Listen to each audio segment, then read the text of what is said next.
Jacob.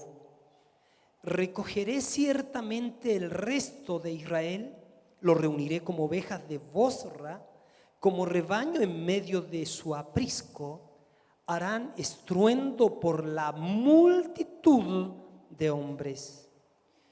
Pero ponga atención, dice, subirá el que abre caminos delante de ellos.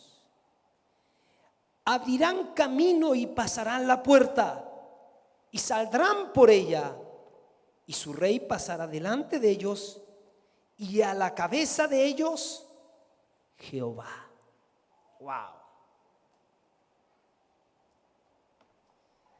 Vamos a orar. Padre, en el nombre de Jesús, Señor, pedimos que venga sobre nosotros espíritu de sabiduría y de revelación en el conocimiento de tu palabra y de tu persona y de tus propósitos y de tus diseños. Señor, sujetamos nuestros corazones a la unción del Espíritu para yo impartir y para recibir. Gracias, Señor, gracias, gracias, gracias. En el nombre de Jesús. La unción que abre puertas. Fíjense que, mis queridos, en muchos lugares del mundo se habla de la restauración de la iglesia apostólica. De hecho, nosotros mismos formamos parte del mover de restauración, al que también se le llama apostólico. Esta restauración está haciendo que la iglesia se levante y haga grandes avances del reino de Dios en la tierra. La iglesia, en otras palabras, está saliendo y ha empezado a salir hace bastante tiempo de su estado de pasividad, de su estado incluso periférico, para irrumpir con el poder de Dios en los pueblos, en las ciudades y en las naciones. Una imagen profética de lo que está haciendo Dios con la iglesia en estos días se refleja ahí en Ezequiel capítulo 37.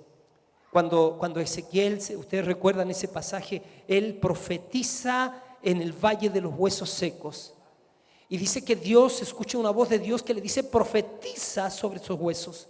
Y de repente sucede algo milagroso. Dice que los huesos empiezan a hacer ruido y se empiezan a formar en cuerpos. Luego los cuerpos se reciben aliento de vida y reviven.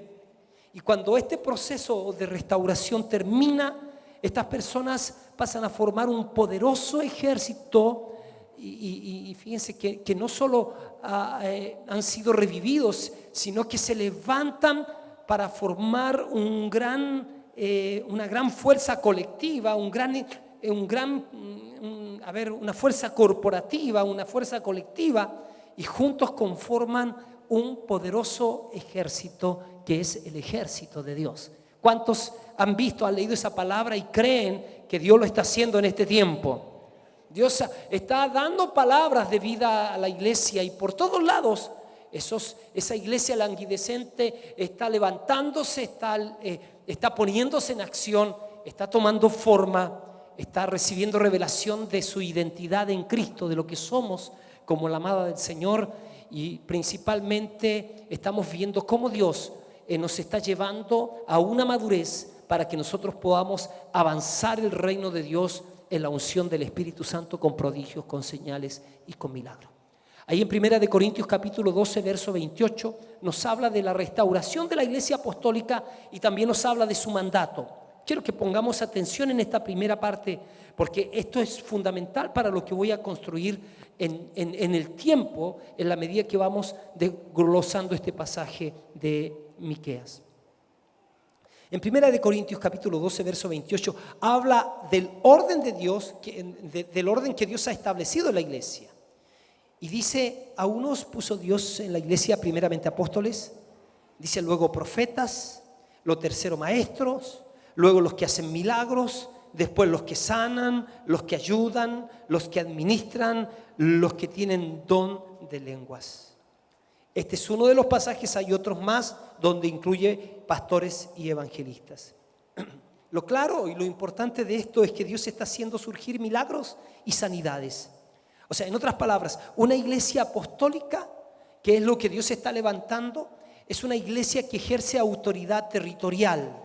En otras palabras, es una iglesia, el conjunto de los creyentes que reciben la irrupción del Espíritu Santo y el entendimiento de Dios.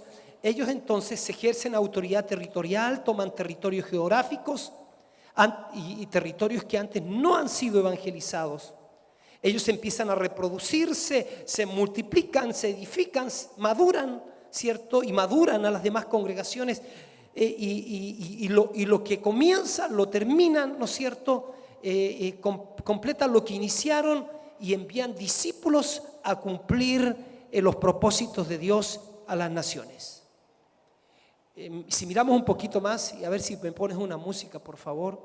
La palabra griega apostolos significa, porque estamos hablando de una iglesia apostólica, nosotros estamos en el modelo discipulado apostólico. La palabra apostolos significa delegado, específicamente significa embajador del evangelio comisionado por Cristo con poderes milagrosos. O sea, de manera simple, una iglesia apostólica es una iglesia enviada por Dios, es enviada por el verbo. La palabra apostelo significa que hemos sido apartados, que hemos sido luego enviados con una misión.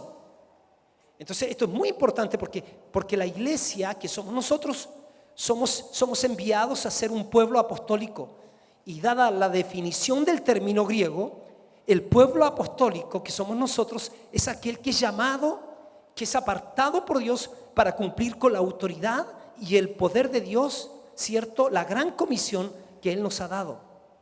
Entonces, sígame por favor. Llamados por Dios, nosotros somos llamados por Dios, nosotros hemos sido apartados por Dios, y nosotros estamos siendo enviados por Dios con autoridad, ¿cierto? Enviados por Dios y por la autoridad de la iglesia a cumplir una misión o propósito definido y específico donde estamos, en las ciudades donde estamos, en el país donde estamos. Entonces, la iglesia restaurada, porque la iglesia la está restaurando el Señor, implica una nueva manera de pensar. O sea, cuando nosotros hablamos de una iglesia apostólica, estamos hablando que esta iglesia está rompiendo paradigmas y está concibiendo una nueva manera de pensar en muchos aspectos, ¿no? Y fíjense que es una nueva generación de creyentes. ¿Y por qué es una nueva generación de gente que cambió su manera de pensar y por ende cambió su manera de vivir? Y ellos han dejado de ser espectadores y han mudado a ser protagonistas. Han dejado de ser solo creyentes así nomás, sino que hoy día avanzan con una nueva fuerza en la unción del Espíritu Santo, avanzan en el reino. Ellos creen y obedecen el mandato apostólico de ir y hacer discípulos de las naciones. Ellos se están levantando con fe y compromiso. Ellos somos nosotros.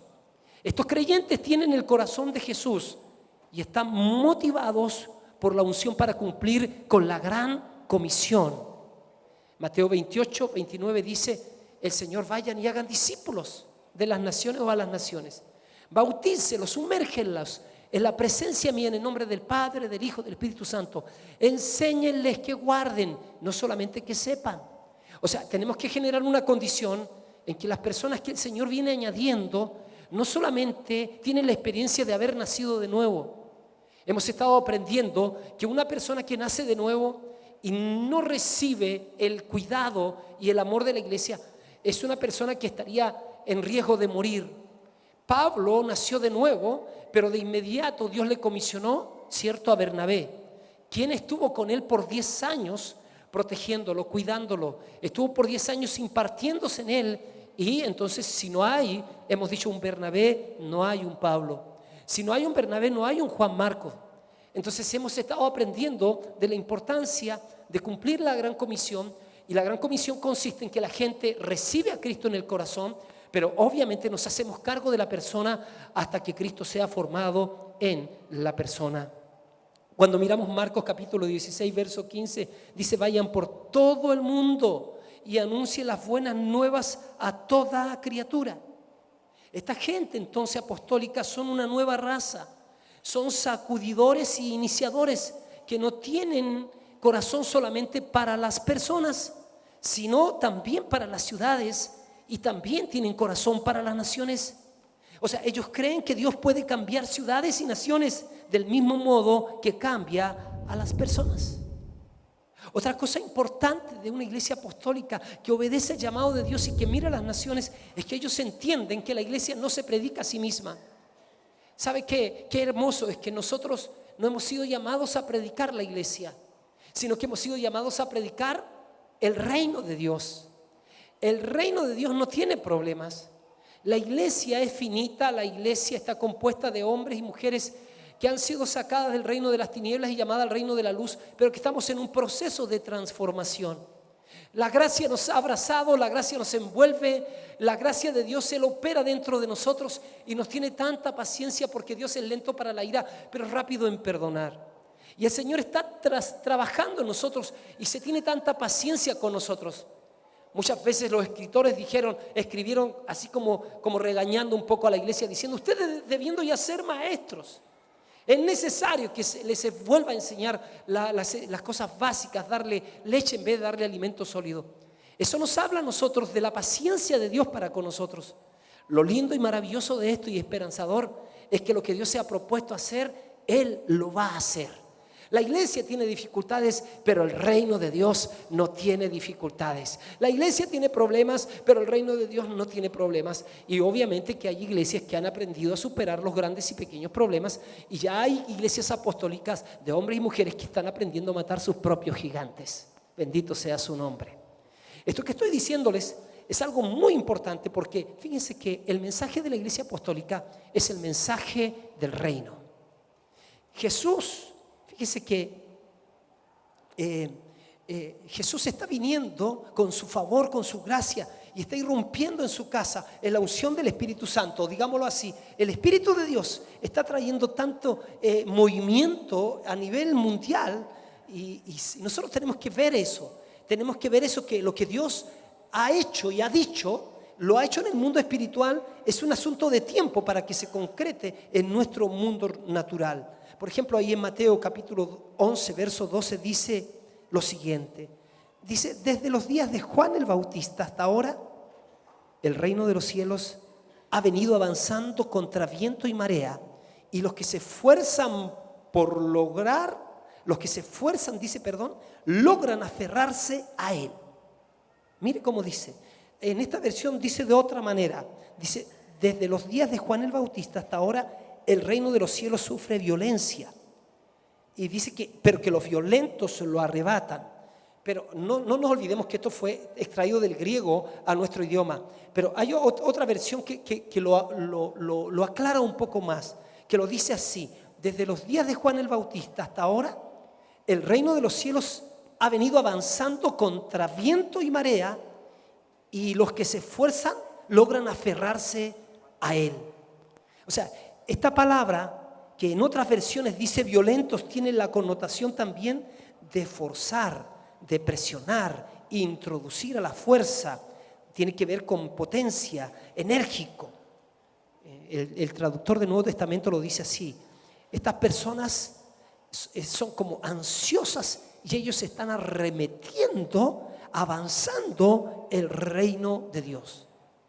Es decir, que el que cree en el Evangelio, ellos creen en el Evangelio y se toman en serio el mandato apostólico de avanzar con potencia y energía en cada una de las áreas de la sociedad, el reino de Dios.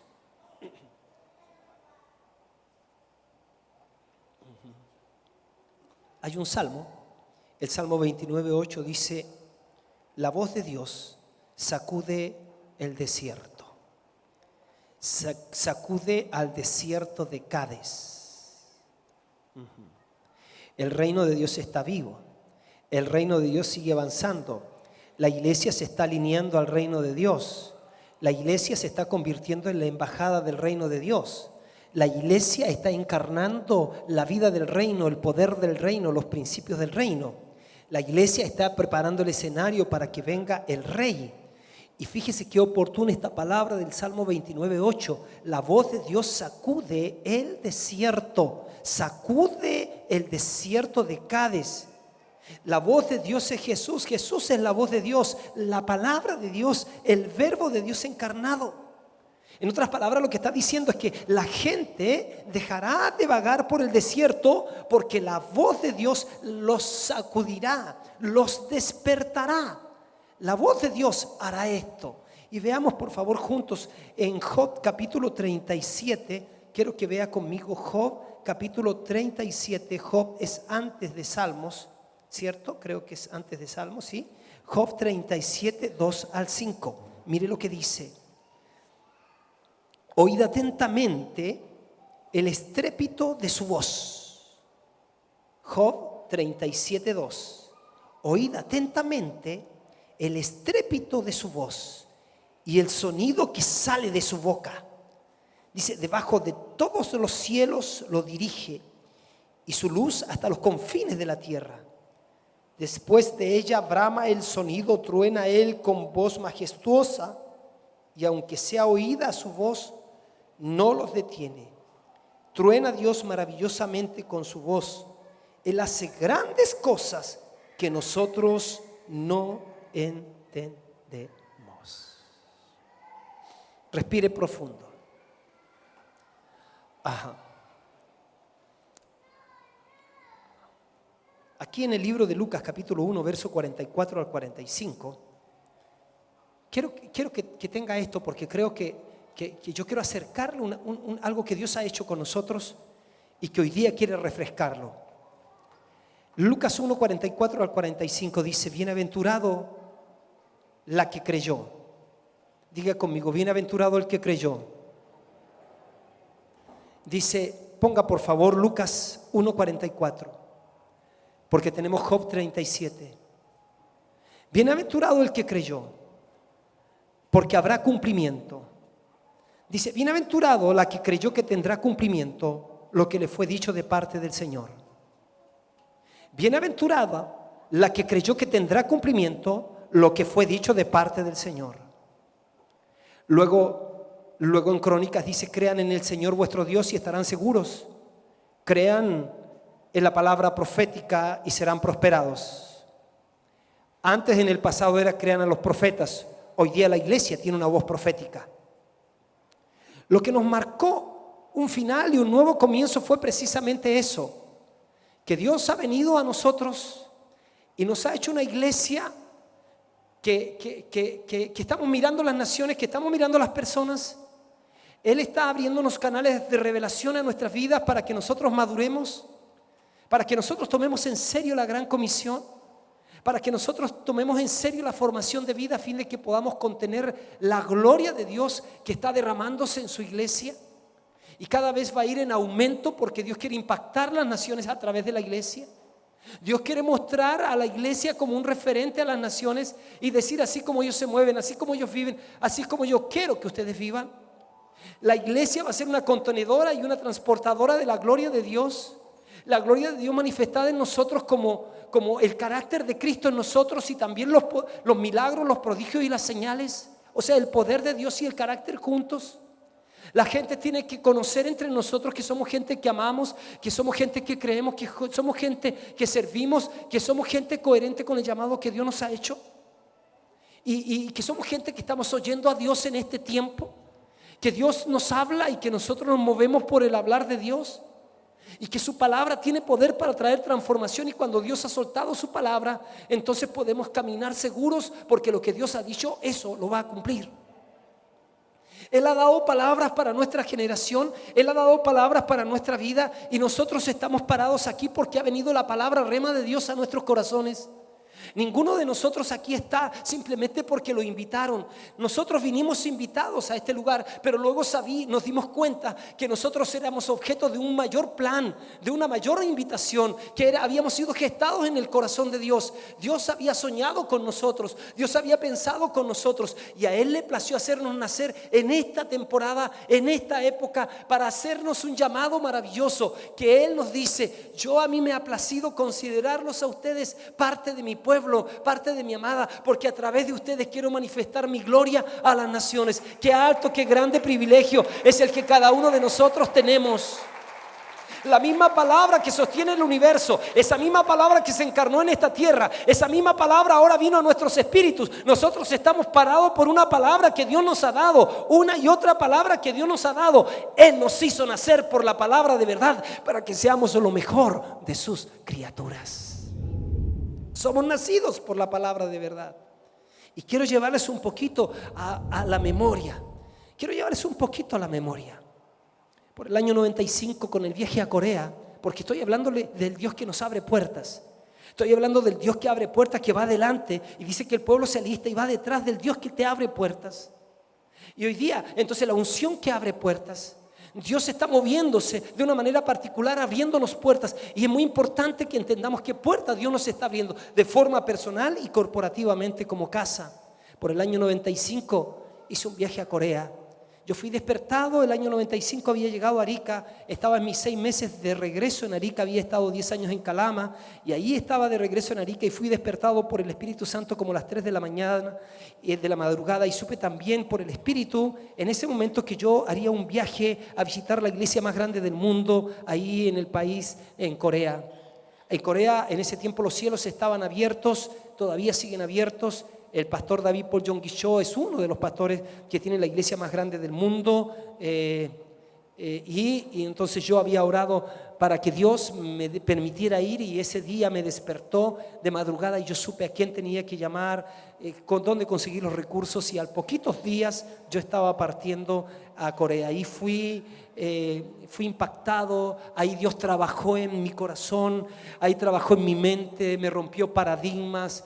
Yo llegué viendo otra realidad, queriendo, anhelando una realidad distinta para mi país y para mi continente. Y eso marcó un final y un nuevo comienzo. Pero también otras cosas marcaron para esta casa un final y un nuevo comienzo. Cuando regresé de Corea, estaba muy inquieto, y un día de noche, ya ustedes muchos saben, pero hay otros que se han agregado que tienen que saber esta historia. Un día de la noche, tipo, no sé, tiene que haber sido 11, 12 de la noche, me fui a orar al lugar donde hoy día está el Contrumar. Antes le llamaba El Hoyo, pero ahora el Contrumar. Y eso no estaba ahí. Y entonces fui a orar y a hablar con Dios. Y le hablé 3 cosas. Le dije: Señor, yo fui un drogadicto en esta ciudad de Arica. Estuve 10 años en la ciudad de Calama. Ahora estoy de regreso aquí en Arica. Y Señor, ¿por qué somos tan pobres? Nosotros nos reuníamos en el Colegio Domingo Santa María y teníamos un grupo de hermanos que simplemente adorábamos ahí, pero había todo un trabajo inmenso antes de ir a adorar. O sea, los músicos, pobres músicos, llegaban súper antes acarreando todos los equipos y armando equipos y limpiando y toda la cosa. Gente, habían comisiones. Era como Israel peregrinando por el desierto, armando y desarmando carpas. Y entonces teníamos 2 parlantes Cray y una consola que yo digo que cuando se movía sin cuidado chillaba. Así que había que tener mucho cuidado con moverla. Pero había un grupo, un equipo hermoso de hombres y mujeres que le creían a Dios. Así que me fui a orar llegando de Corea y le hago 3 preguntas a Dios en ese lugar solo de noche. ¿Por qué somos tan pobres, Señor? ¿Por qué tú no nos das recursos? Y le digo: mira, esta tierra, aquí podríamos hacer un edificio grande. ¿Por qué no nos das esta tierra, Señor? ¿Qué te cuesta? ¿Por qué los que no conocen a Cristo tienen las tierras y nosotros que somos tus hijos no tenemos tierra y andamos, dije en ese tiempo, como los gitanos, le dije a Dios, ¿es cierto? Todo pidiéndolo prestado. Segundo, le dije: Señor, ¿y por qué no nos das el 10% de la población? En ese tiempo éramos 170,000 habitantes, 175,000 habitantes de la ciudad. ¿Por qué no nos das el 10% de la ciudad, Señor? Así como hablándole, ¿qué te cuesta? O sea, mira, el 90 todavía se iría al infierno, Señor. Sí, pues, si ganábamos el 10, el 90 todavía se estaba condenado. O sea, no era mucho pedirle. Esa era la mentalidad. Y lo tercero es: y si tú, Señor, nos dieras, cierto, esa gente, para ese tiempo eran 17,000, ¿no? Lo que estábamos pidiendo. Si tú nos dieras esa gente, ¿cómo la vamos a atender si yo no he ido a un seminario teológico? Y como que en ese momento tuve como una especie de visión, y vi gente así sentada y como que venía como un viento y las personas se movían así como algo sobrenatural que les pasaba. Terminé de orar en esa noche y dije, de repente estoy alucinando, de repente me estoy queriendo creer el pastor Cho, y por eso que estoy haciendo esta clase de preguntas y pidiendo así que mejor me voy. Y cuando me voy subiendo al auto para irme, como que pensé y dije, ¿y si esto no fuera mío y fuera de Dios? Y después otro loco cree y construye y entonces me fui pensando muy seriamente a la casa. Eso fue como al otro día de que yo llegué de Corea. Pero también había un grupo de hermanos que querían y tenían un espíritu de copucha, querían saber cómo me había ido allá antes que yo viniera al culto. Entonces yo me comprometí con ellos para ir el día viernes a una media vigilia. Y entonces ese día viernes yo andaba haciendo muchas cosas ese día y de repente como a las 12 de la noche golpean la puerta y es el Jorge, el hermano del Oscar, hermano de Adriana, que venía a buscarme para la vigilia. Y yo me había olvidado. Y le digo, oh, ya, espérame. Y me pongo una chaqueta y me subo al auto y voy camino a la casa de Orlando, porque para allá era la vigilia, como yendo para el Contrumar. Y voy regañando, diciéndole, Señor, tú sabes que a mí no me gusta la vigilia. Tú sabes que a mí me quedo dormido. Y mientras voy conversando eso, miro justo otra vez el lugar donde hoy día está el Contrumar. Y digo, a lo mejor el Señor me va a hablar. Y así dije en un momento, y no sabía para dónde íbamos. Y subimos y llegamos a la casa de Orlando. Orlando, por supuesto, no quería nada con el Señor, no quería nada con la iglesia. No. Pero no andabas de viaje. Y en esa noche, en ese día, empezamos la media vigilia. Entonces todos querían preguntarme cómo me había ido. Y yo les dije, pero me gustaría que oremos. Ya pues empezamos a orar. Y yo me siento en la alfombra, en un rinconcito, me siento diciendo, Señor, estoy cansado. Y de repente el Señor, a través de un hermano que es Aníbal, dice, Dios me está mostrando una visión, dice.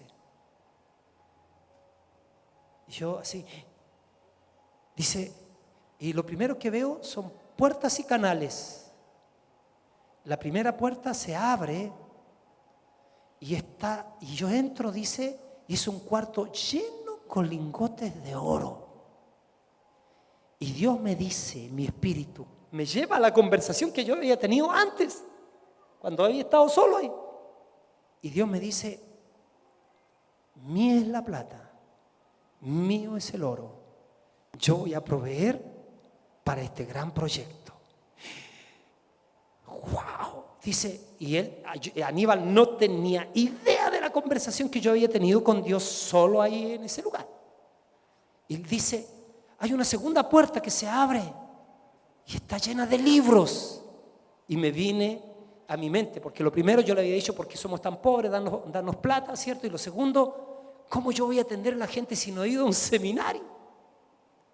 Y entonces Dios me dice, yo vi pergaminos, yo me imaginé pergaminos también, y Dios me dice en mi espíritu, como, no puedo decir que era una voz audible, pero era como una cosa, un pensamiento clarito. Me dice, esa es mi ciencia, ese es mi conocimiento, nunca va a faltar alimento fresco para mi pueblo.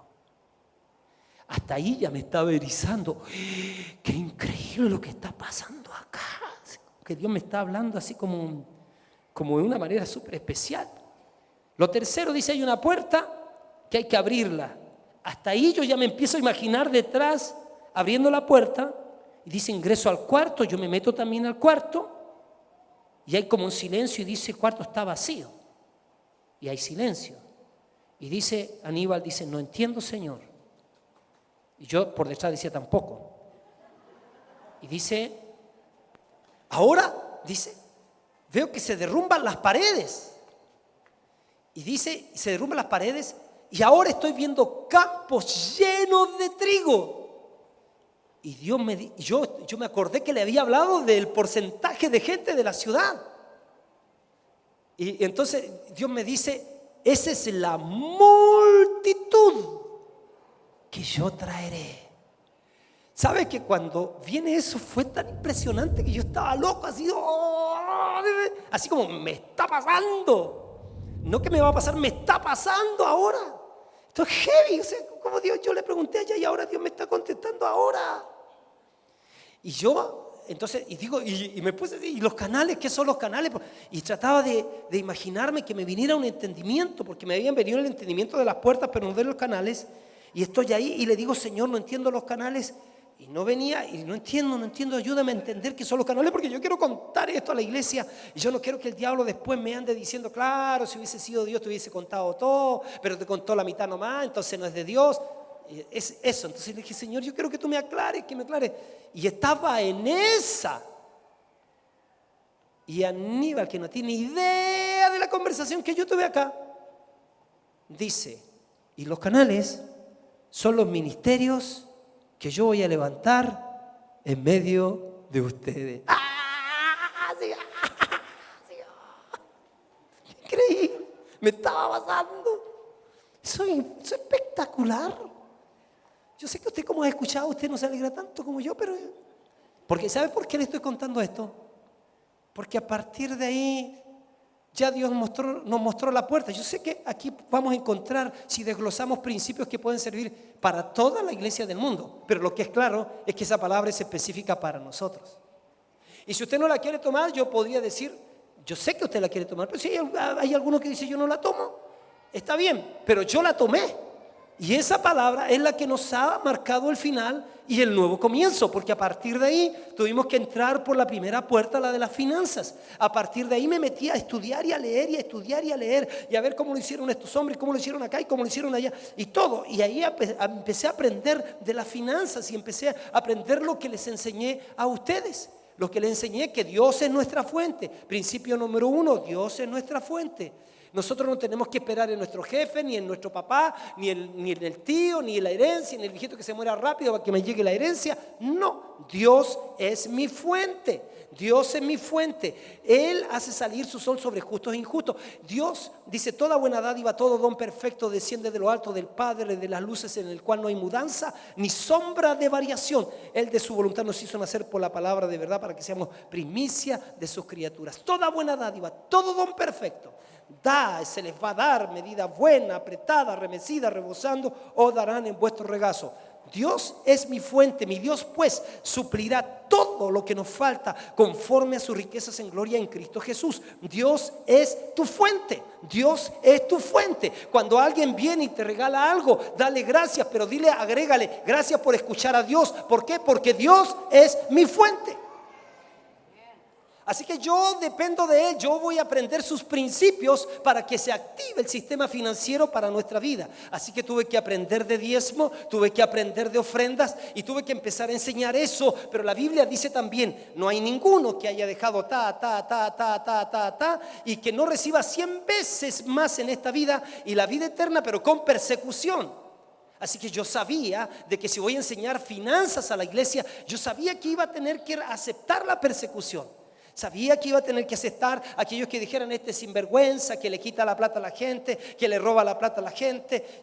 Yo sabía que tenía que ser así. ¿Por qué? Porque mientras nosotros tenemos la visión, pero no tenemos la finanza, entonces no podemos llevar la visión adelante. Los misioneros dicen lo siguiente, que para poder hacer la misión, llevar el evangelio a todo el mundo, necesitamos 3 cosas. Usted respóndame, lo tenemos. Necesitamos el mensaje. Respóndame, lo tenemos. Necesitamos el mensaje. Segundo, necesitamos a los mensajeros. ¿Dónde están? Acá. Ya. Y tercero, necesitamos esto, mire, todo esto es finanza, por si acaso, todo esto es finanza. Todo esto es finanza. Todo esto, los baños, todo, y la radio, finanza. Y el terreno próximo que compramos y el edificio y el colegio, finanzas, provisión, sustento para la visión. Dios es tu fuente. Él espera que tú creas en Él y que aprendas los principios de prosperidad. Primero, Dios es mi fuente. Segundo, el segundo principio de prosperidad, entrando por la primera puerta, el segundo principio es que para cosechar, primero tengo que sembrar. Ese es un principio. Así que tu siembra del presente determinará tu cosecha del futuro. El que siembra escasamente, cosechará escasamente. El que siembra generosamente, cosechará generosamente. Se lo digo de otra manera. Da y se te va a dar. Medida buena, apretada, remecida, rebosando, te van a dar ¿dónde? En tu regazo. Pero agrega, porque con la medida que mides, serás medido. Si tú das esta medida, escucha, vas a ser medido de lo que sale de esta medida. Pero si das de esta medida, vas a recibir de lo que sale de la medida que diste. Dice que el que siembra escasamente está regulado en las Escrituras, pero este sistema babilónico tiene en sus manos Mamón. Todo se hace por Mamón. Quiero decirle dos cosas antes que se me vaya, porque no estoy usando el bosquejo, pero mire. En esta casa se recibe diezmos y ofrendas como en todas las demás casas que puede encontrar en cualquier parte de la ciudad o del país o del mundo. Diezmos y ofrendas. Solo que a nosotros se nos nota. ¿Dónde está todo esto? Si nosotros no teníamos nada. ¿Dónde está? Es lo que seguimos comprando. Ahí está. Se nos nota. Y vamos a ir adelante con nuestra nueva nave principal. Vamos a hacer un centro de preparación de gente para las naciones. Vamos a tener nuestro colegio y vamos adelante. Vamos a tener televisión, vamos adelante. Porque Dios, ¿sabe por qué? No porque a mí se me ocurrió, Dios habló. Dios nos mostró la puerta. Y Dios nos dijo, entren por ella. Dios es mi fuente. Segundo, para cosechar, tengo que sembrar, siempre. Esto es dinero, esto es amor, esto es tiempo. Y tercero, de cada cosa que yo siembre, tengo que esperar un milagro. Pero de Dios, que es mi fuente, no de la persona. Si yo te siembro a ti, Orlando, yo no te puedo dar con elástico. ¿Te acuerdas de esos circos donde el payaso tiraba el billete y después lo tirabas? No es con elástico. Si yo te siembro a ti, yo no espero que me invites a tomar tecito. Si tú me invitas a tomar tecito, no debe ser porque yo te siembro. Por eso que si te sembrara, ¿te he sembrado alguna vez? Si te he sembrado, por lo menos un besito ahora. Te siembro, parto con un beso. Claro. Si yo te siembro, no espero que tú me lo devuelvas, porque eso sería politiquería. El político te da favores, pero te los pide. Entonces, dice la Biblia que el que da incluso al pobre, a Jehová presta. Él dice, yo te lo voy a devolver. No te preocupes, dale, yo te lo voy a devolver. Dice que, entonces, si yo doy, no puedo esperar recibir de aquel a quien le doy. Agrégale siempre, toma, te regalo esto, Dios me dijo que te diera esto, que te sembrara esto, no me debes nada. Solo el amarme, solo el amarme. Entonces, primero, Dios es mi fuente. Segundo, que para cosechar tengo que sembrar. Y tercero, que de todo lo que yo siembre, siempre espere un milagro. No solo tienes que tener fe para dar, tienes que tener fe para cosechar. ¿Por qué? Por ejemplo, yo le estoy pidiendo fe a Dios para soltar la mano, para no ser manito de guagua, porque yo sé que requiero más recursos. Así que si el que siembra escasamente, el que siembra generosamente, es así el principio. Dios enseña sus principios a sus hijos. Ahora, fíjese, la Biblia dice que fe es certeza de lo que sé,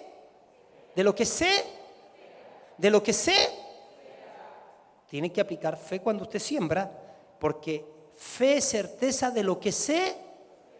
Cuando usted siembra en su hijo en la universidad, ¿qué espera? Un título.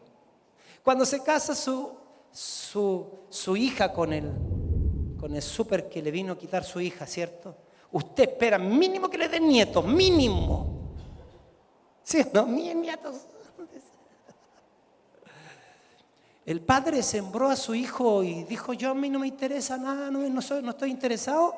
¿O está interesado en recoger una gran cosecha llamada iglesia? Dice la Biblia que hijo que duerme en tiempo de la cosecha es un hijo que avergüenza. Por eso, que no envidie nunca a nadie, porque hay gente que está viviendo su tiempo de siembra, hay gente que tiene porque está viviendo su tiempo de cosecha. Ah, ese que tiene, mira lo que tiene, a lo mejor está metido en la coca. No está metido en la coca. Es que está cosechando, pero ¿por qué cosecha? ¿Por qué tiene él? Porque usted no tiene idea de su historia. Muchos quieren la gloria, pero no quieren la historia. Usted no tiene idea de cómo sembró esa persona, y cómo sembró, y cómo sembró, y cómo sembró. Hay gente que está sembrando con su vida por sus hijos y por sus nietos. Personas que se entregan su vida, entregan oraciones, siembran fe, siembran servicio, después parten. Y uno dice, oye, pero parece que no cosechó tanto. Pero las próximas generaciones vienen potentes, porque Dios es fiel. Entonces, siempre Dios te pedirá una siembra. A Pedro le dijo, préstame la barca porque yo quiero predicar.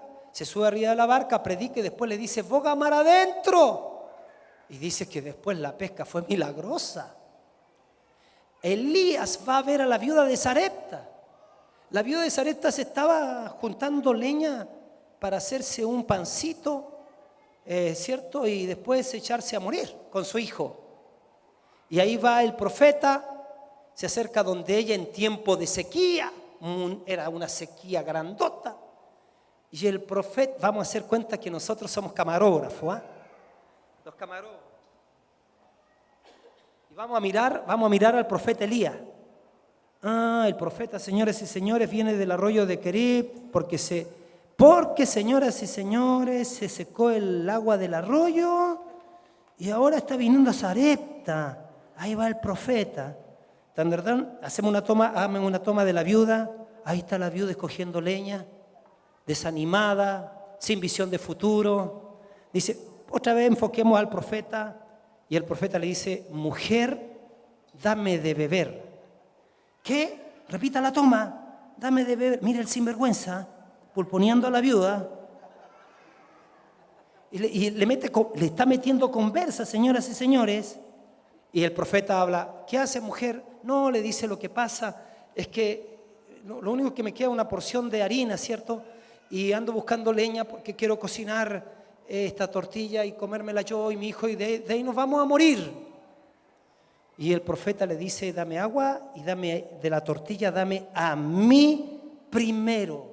Toma, mi sinvergüenza, le está quitando la tortilla a la viuda. ¿Cómo saldría en el diario La Cuarta? ¿Saldría? ¿Cómo saldría? ¿Ah? Diría, sinvergüenza embaucador pulponeando a la viuda. ¿Qué diría el diario El Mercurio? No diría, no sé, a lo mejor no, que ellos no atacan a los grandes, no. Pero lo que es claro es que lo que estaba haciendo Elías era haciéndole a la mujer activar la ley de la siembra y la cosecha, porque cuando esta mujer sembró, dice que no cesó ni la harina ni el aceite. Le voy a decir algo, pues estoy concluyendo. Estamos en la primera puerta. Desde que Dios nos dio esa palabra, nunca, hasta los momentos más difíciles que hemos tenido con los pastores, me refiero juntos con ellos, nunca ha cesado el aceite. Nunca hemos tenido que pedir prestado. Nunca.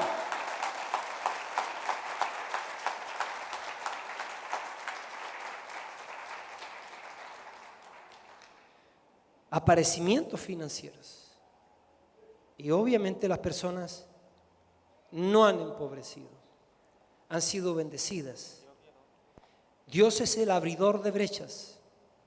Yo hablo de este punto no como un punto en sí. A ver, esto es un medio, las finanzas son medios para lograr el fin de Dios.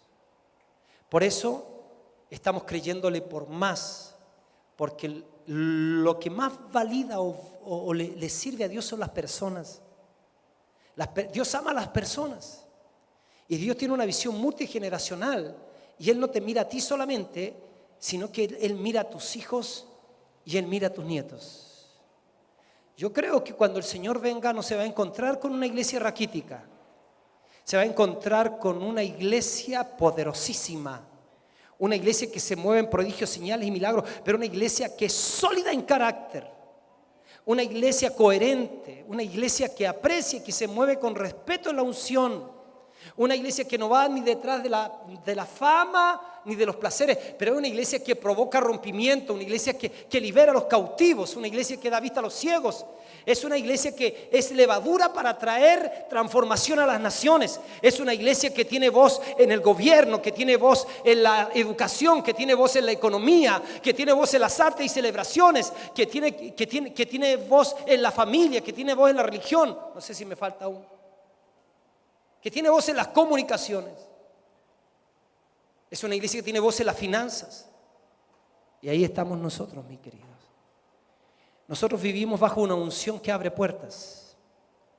El Señor va delante de nosotros, como dice, y lea conmigo, con esto terminamos, el libro de Miqueas, el versículo inicial. El versículo inicial. En la próxima reunión, Dios mediante, le voy a seguir contando la historia, porque hay una historia mucho más impresionante. Dios no solamente nos habló de las puertas y los canales, les quiero mostrar la interpretación de los canales, sino que Dios nos mostró una nube. Y cuando nos mostró la nube, nos habló de la territorialidad. Nos habló de lo que Él está haciendo con nuestro continente. Mientras la gente está esperando terremotos, que parta el país en 5, en 6, nosotros estamos esperando la irrupción de la gloria de Dios sobre nuestra nación y sobre nuestro continente.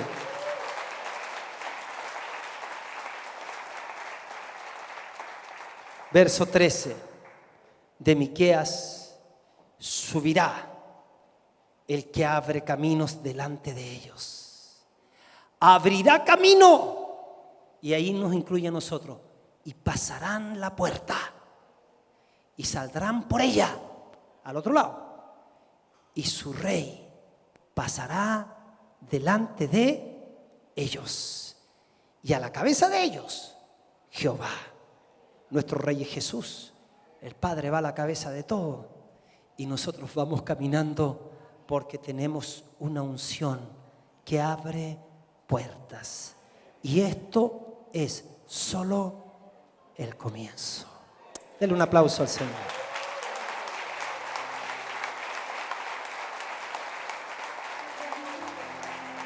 Póngase de pie, por favor.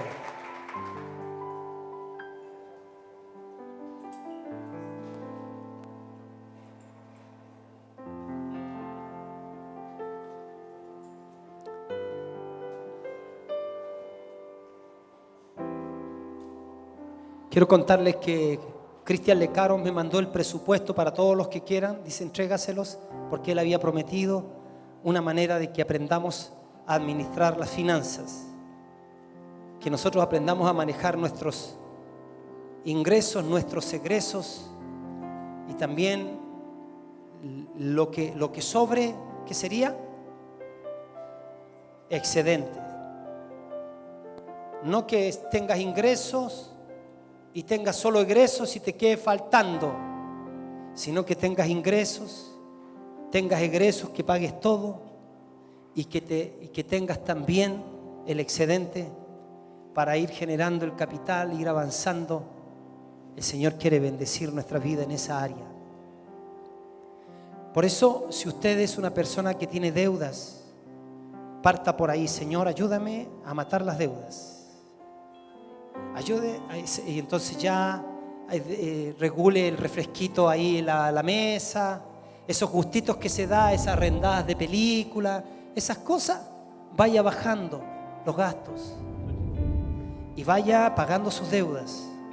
La Biblia dice que el que pide prestado es esclavo del que presta. Usted tiene que aprender conceptos de qué es un activo, qué es un pasivo, cuándo vale la pena pedir prestado y cuándo no. Todo eso viene para nosotros. Entra por esa puerta. Cuando te vean aprendiendo de finanzas, oye, ¿qué te está pasando? ¿Por qué estás aprendiendo esas cuestiones? Tú dígale, estoy entrando por la primera puerta. Cuando empieces a hacer el presupuesto, oye, ¿qué te pusiste? ¿Qué exagerado? Porque antes venía la plata y se iba, venía y no tenía idea dónde la gastaba. Ahora el presupuesto, que va primero, que va segundo, que va tercero, que va cuarto. Es que estoy entrando por la puerta. ¿Sabe por qué? Porque nuestro destino no es solo ser sacerdotes, es ser reyes.